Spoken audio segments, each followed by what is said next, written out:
जादुई सोने की माला। यह कहानी द्वारिका में रहने वाले एक राजा की है। राजा का नाम महाराणा प्रताप था।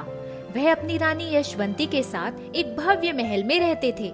उनकी शादी को 5 साल हो चुके थे, लेकिन उन्हें संतान सुख की प्राप्ति नहीं हुई थी। आज अपनी शादी को 5 साल हो गए हैं, अभी भी एक सुख से वंचित रह गया हूँ। मुझे भी उस दिन का इंतजार है कि कब मेरी कोख भरेगी, कब हमारे आंगन में नन्हे बच्चे की किलकारियां गूंजेंगी। राजा रानी बहुत ही दयालु और सज्जन थे। आए दिन लोगों की समस्याओं का हल निकालते और उनकी मदद करते थे। राज्य में सभी को इस बात का पता था कि राजा और रानी को बड़ी बेसब्री से अपने घर में एक नन्हे बच्चे का इंतजार था। एक दिन राजा और रानी मंदिर में पूजा करने जाते हैं। तभी उन्हें एक किन्नर मिलती है जिसका नाम लक्ष्मी था। उस किन्नर को यह बात पता थी कि उन्हें संतान सुख की आशा है। राजा और रानी की जय हो, आज आप मंदिर में कैसे? दरअसल रानी यशवंती ने संतान प्राप्ति के लिए एक पूजा रखवाई थी। बस अभी अभी पूजा संपन्न हुआ है और देखो, भगवान ने आपके दर्शन करवा दी। आप आशीर्वाद दीजिए कि हमें जिस चीज की बेसब्री से इंतजार है वो हमें मिल जाए। लक्ष्मी दूधो नहाओ पूतो फलों का आशीर्वाद देती है और कहती है, आप दोनों की मनोकामना अवश्य पूरी होगी। आप दोनों इतने सज्जन हो कि भगवान की कृपा से आपके घर में जल्दी ही बच्चे की किलकारियां गूंजेंगी।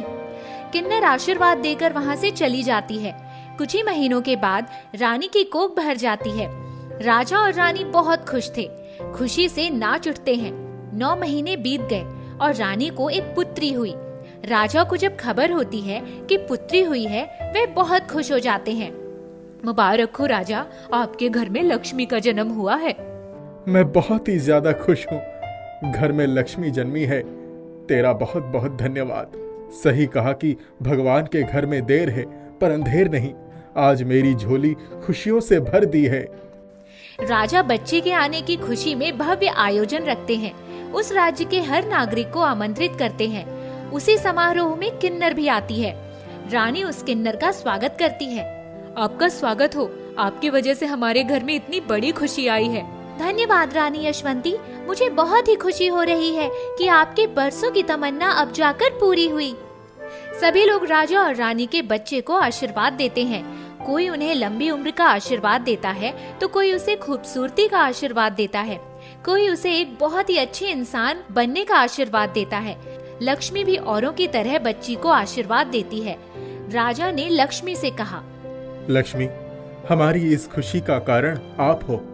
आपके ही आशीर्वाद से आज हमें संतान सुख की प्राप्ति हुई है। इसीलिए मैं आपसे विनती करता हूँ कि मेरी पुत्री का नामकरण आप ही करो। लक्ष्मी राजा के इस भाव से बहुत प्रभावित होती है और वह कहती है, आपने जो सम्मान दिया है उसके लिए बहुत धन्यवाद। आपकी पुत्री का नाम आज से मोहिनी होगा। मैं अपने आशीर्वाद के रूप में मोहिनी को एक सोने की माला भेंट करती हूँ।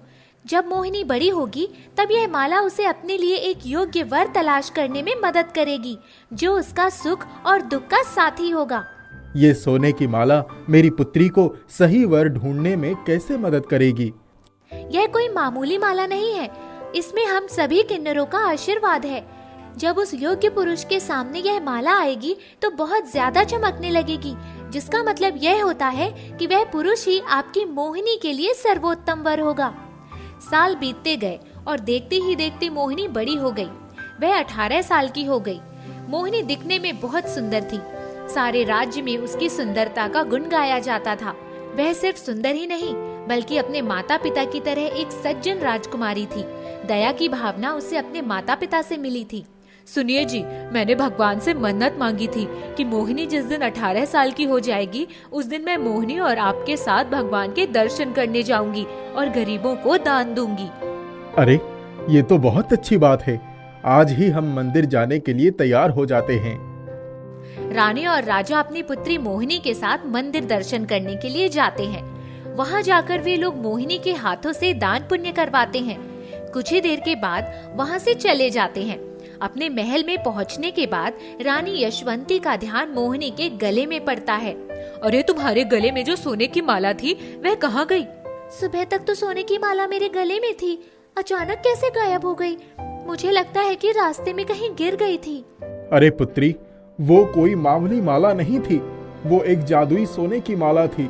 उस माले को जल्द से जल्द ढूंढना होगा, नहीं तो तुम्हारे लिए हम योग्य वर कैसे ढूंढेंगे। राजा महाराणा प्रताप पूरे राज्य में घोषणा करवा देते हैं कि जिस किसी को वह सोने की माला मिलेगी उसे मनचाहा इनाम मिलेगा, और यदि पता चल जाए कि किसी ने जानबूझकर वह सोने का माला अपने पास छुपा रखा है तो वह सजा का पात्र माना जाएगा। बात पूरे राज्य में आग की तरह फैल जाती है। हर कोई राजकुमारी के सोने के हार के बारे में चर्चा करता है। कुछ दिनों के बाद एक आदमी राजा के महल में आता है। उसके हाथ में एक चीज रहती है जो बहुत चमकीली होती है। उस पुरुष का नाम विक्रम था। वह पुरुष एक साधारण सा इंसान था जो छोटा बड़ा काम करके अपने परिवार का पेट पालता था। महाराणा प्रताप जी की जय हो। मैं आपको कुछ देने आया हूँ। कौन हो तुम, और तुम मुझे क्या देने आए हो? तुम्हारे हाथ में वो चमत्कारी चीज क्या है? मैं आप ही के राज्य में रहने वाला एक साधारण इंसान हूँ। मैं आपको आपकी पुत्री की सोने की माला देने आया हूँ। अरे, ये माला तुम्हें कहाँ से मिला?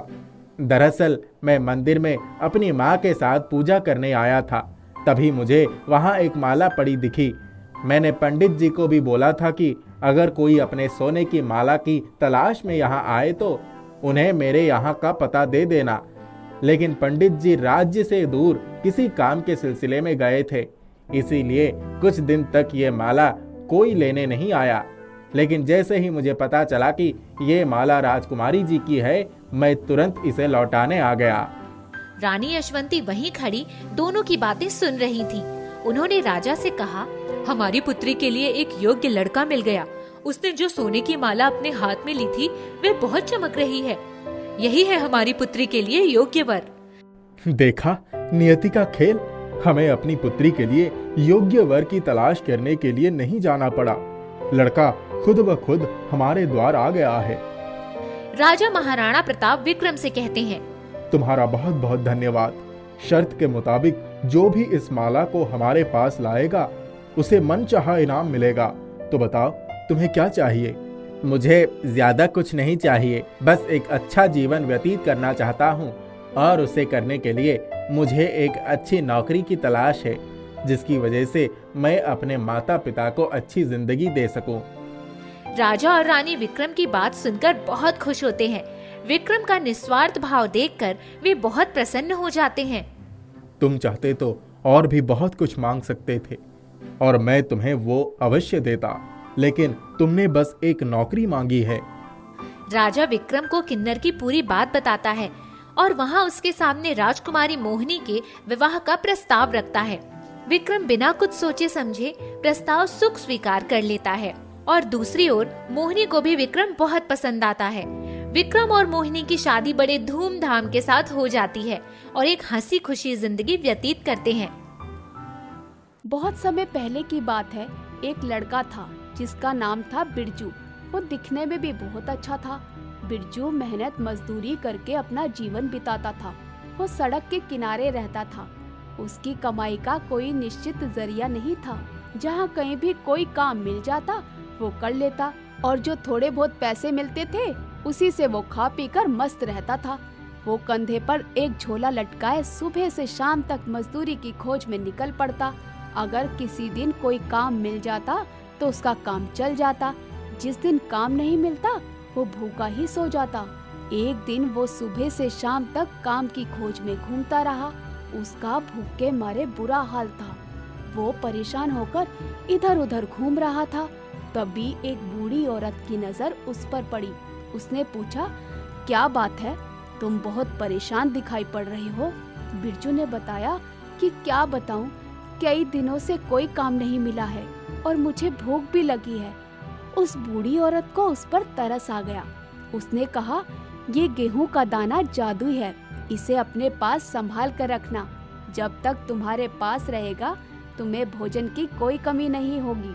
बिरजू दाने को उलट पुलट कर देखने लगा। फिर उसने सिर उठाकर देखा, परंतु बूढ़ी औरत तब तक गायब हो चुकी थी। बिरजू भोजन की तलाश में था। तभी एक आदमी ने उसको देखा और कहा, आज हमारे मालिक की ओर से भंडारा है, तुम यहाँ आकर पेट भर भोजन कर सकते हो। वो वहाँ से पेट भर खाना खाकर बाहर निकला। वो सोचने लगा कि ये केवल एक संयोग है कि उसका मुफ्त में पेट भर गया या फिर चमत्कारी गेहूं का जादू है। वो चलते चलते घर के पास पहुंचा। वहाँ उसने दरवाजे पर दस्तक दी। एक औरत ने दरवाजा खोला। बिरजू ने कहा कि मैं काम की खोज में निकला था, अगर आप कोई काम दे दे तो बड़ी दया होगी। वो औरत बहुत अच्छी थी। उसने उसको आदर पूर्वक भीतर बुलाया और कहा, तुम यहाँ विश्राम कर सकते हो, पहले तुम भोजन कर लो। बिरजू को अब यकीन हो गया था कि गेहूं का दाना वाकई जादुई है। उसने पेट भर भोजन किया और फिर सोने जाने से पहले उसने अपने झोले से गेहूं का दाना निकालकर स्त्री को देते हुए कहा कि ये दाना मेरे लिए बहुत कीमती है, इसे संभाल कर रख दीजिए, सुबह जाते वक्त मैं आपसे ले लूंगा। स्त्री ने गेहूं का दाना संभाल कर मेज पर रखी प्लेट में रख दिया और सोने चली गई। वो प्रतिदिन की भांति सुबह उठकर अपनी मुर्गियों को बाड़े में दाना खिलाकर रसोई में काम करने चली गई। तभी एक मुर्गी खुले दरवाजे से कमरे के भीतर आकर जमीन से बचा खाना उठाकर खाने लगी। इसी बीच बिरजू ने देखा कि एक मुर्गी कमरे में घूम रही है। बिरजू मुर्गी के पीछे पीछे दौड़ा। मुर्गी बचने के लिए मेज पर चढ़ गई। उसने प्लेट में गेहूं का दाना देखा। जब तक बिरजू मुर्गी को पकड़ता, मुर्गी दाना खा चुकी थी। बिरजू ने शोर मचाना शुरू कर दिया। घर के सभी लोग जाग गए। घर का मालिक बहुत ही ईमानदार व शरीफ इंसान था। उसने कहा, तुम इतने नाराज क्यों हो रहे हो? बिरजू बोला, मैंने इनको कह दिया था कि मेरा गेहूं का दाना संभाल कर रखिएगा, पर उन्होंने मेज पर रख दिया। उसे आपकी मुर्गी खा गई। मुझे वही गेहूं का दाना चाहिए। मेजबान लोग ये तो जानते नहीं थे कि उस दाने में क्या खासियत थी। वे खुशामद करने लगे कि तुम जितने गेहूं चाहे ले सकते हो। बिरजू बोला, मुझे तो ये मुर्गी ही चाहिए। वे शरीफ लोग थे, उन्होंने मुर्गी उसको दे दी। उसने मुर्गी को झोले में डाला और निकल पड़ा। दूसरे दिन भी वो काम की खोज में घूमता रहा, लेकिन उसे कोई काम नहीं मिला। अंत में शाम को वो एक घर के सामने पहुंचा। वहाँ भी उसको आदर पूर्वक भीतर बुलाया गया और स्वादिष्ट पकवान खिलाए गए। उस घर में भी कोई उत्सव था। बिरजू ने मालकिन को मुर्गी और झोला संभाल कर रखने के लिए दे दिया और सो गया। सुबह उठकर बिरजू ने मालकिन से अपनी मुर्गी मांगी। मालकिन मुर्गी लेने गई तो देखा कि बिरजू की मुर्गी के पंख बिखरे पड़े हैं। मालकिन के नौकर ने बताया कि बरामदे में ही उनका पालतू कुत्ता बैठा था जो मुर्गी को मारकर खा गया। बिरजू दहाड़े मार मार कर रोने लगा। उसे तो अपनी मुर्गी ही चाहिए। मालकिन के समझ में नहीं आ रहा था कि उसको कैसे शांत करे। उसने कहा, तुम उसके बदले में कोई भी मुर्गी ले सकते हो, परंतु वो नहीं माना। अंत में पालतू कुत्ता उसको दे दिया गया। उस कुत्ते को अपने साथ लेकर चला। आगे जाकर वो एक शानदार बंगले के आगे रुका।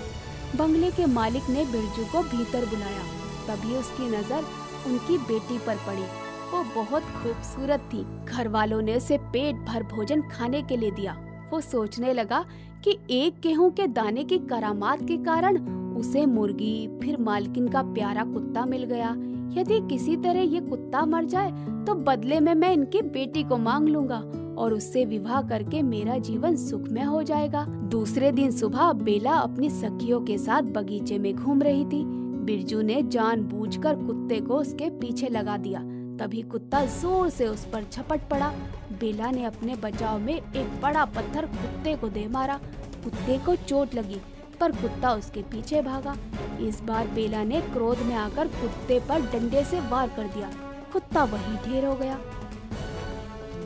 वो जब बंगले से बाहर जाने लगा तो उसने अपना कुत्ता ढूंढना शुरू किया, परंतु वो कहीं नहीं दिखाई दिया। कुत्ते के मरने का सारा किस्सा जब उसको मालूम हुआ तो बिरजू जोर जोर से रोने चिल्लाने लगा कि उसे अपना ही कुत्ता चाहिए।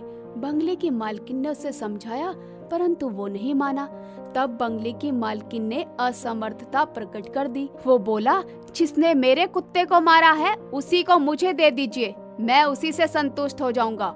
मालकिन को बिरजू की बात सुनकर बहुत क्रोध आया कि ये बेवकूफ लड़का कुत्ते के बदले उनकी बेटी मांग रहा है।